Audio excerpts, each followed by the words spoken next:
This is Team Canada presenting expert testimony video.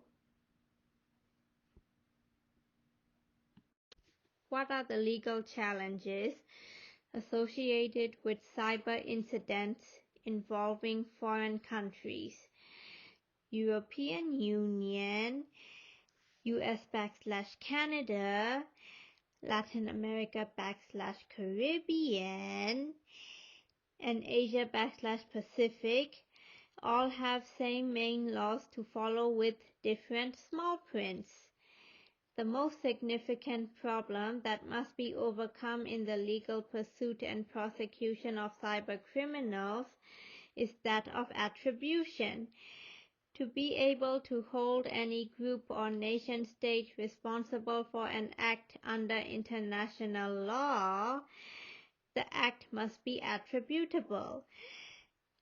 To pinpoint the origin of an attack is extremely difficult, especially with the lack of geographical boundaries and anonymity that are characteristic of cyber incidents. Hackers are also becoming increasingly adept at masking their identities, covering their tracks, and even misdirecting investigators into making false attributions. Payne and Finlay, 2019. Another legal challenge is that technology is rapidly advancing at a pace that makes it impossible for the existing legal framework to catch up to and address. How do internal laws affect e-discovery? Reference and discuss all international laws that may influence a forensic investigation in the country that your team is assigned. E-discovery is short for electronic discovery, which is defined as the process of discovery in civil litigation that is carried out in electronic formats. It encompasses what most often is referred to as electronically stored information, or ESI, proper documentation, logging, and chain of custody according to the Canada's law is crucial.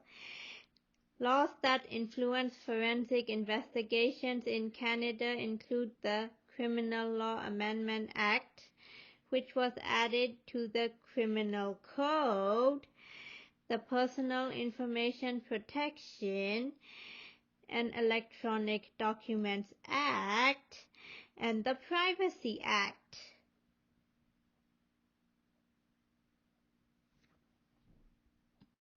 What are the legal challenges of accessing and retrieving electronic evidence stored on foreign soil? Following steps are done. Identify target, follow the jurisdiction rules, collect the evidence properly, logging/chain of custody, legality of evidence, third-party issues like internet service provider falsifying the evidence, and privacy. Assuming cloud storage was used, what procedures were followed to access and retrieve digital evidence stored in the cloud? A forensic investigator would have to use the Mutual Legal Assistance Treaty, MLAT, and Cloud Act to retrieve evidence. These policies allow U.S. investigators to obtain access to electronic evidence, discover where it is located, and fight serious crime and terrorism.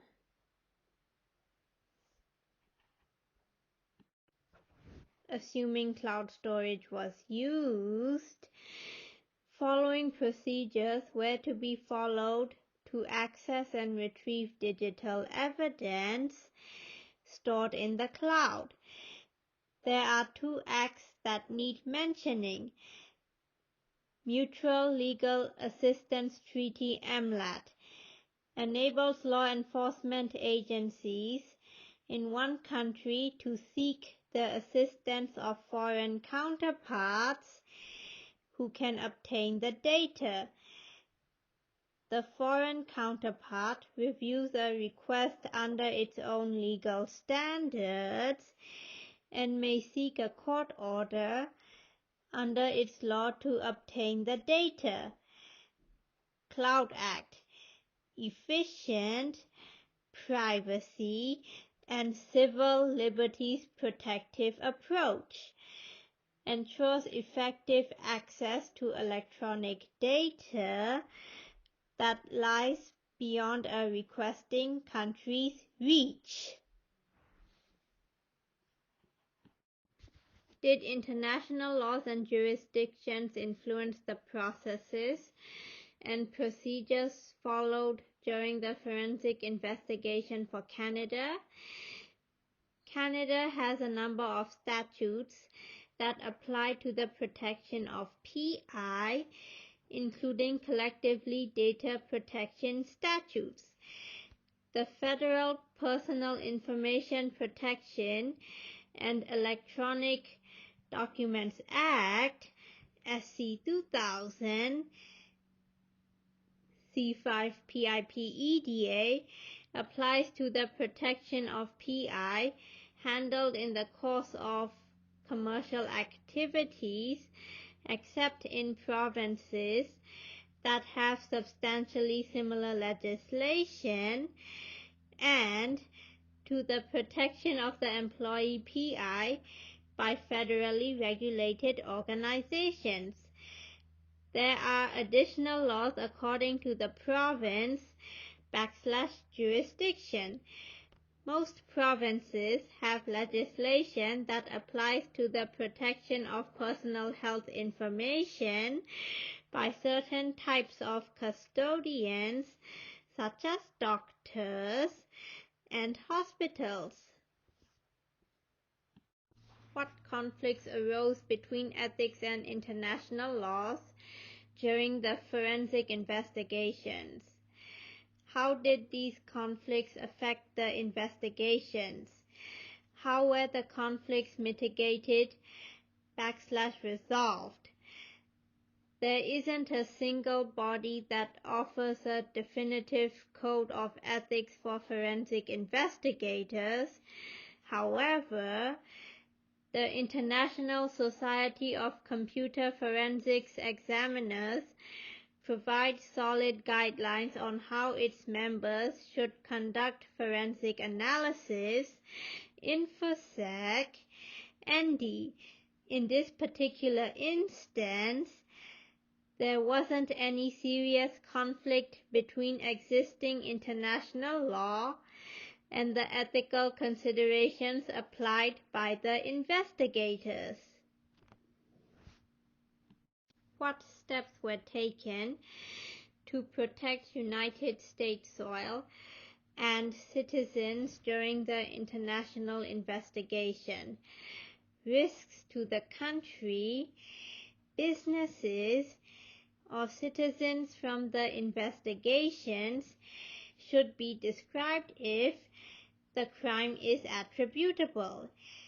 There was a concerted effort to ensure that the Fourth Amendment rights of the United States citizens were not violated during the course of the investigations. The review of logs, network traffic, and data was restricted to only the affected devices and the Canadian segment of the broader network.